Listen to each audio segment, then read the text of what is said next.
po pala dito Mr. Donut ng Japan. Ayan. Sigurado masarap din po yan.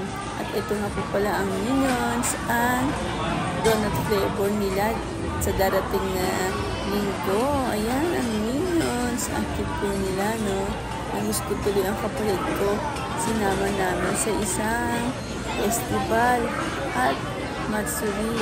At nakita rin niya rin po ang mga donuts sa department store. Kaya gusto niya rin niya yung chocolate flavor ng Minions. Ayan. Dami pa pong pila. Mamaya na lang po ulit tayo. Balik na lang din.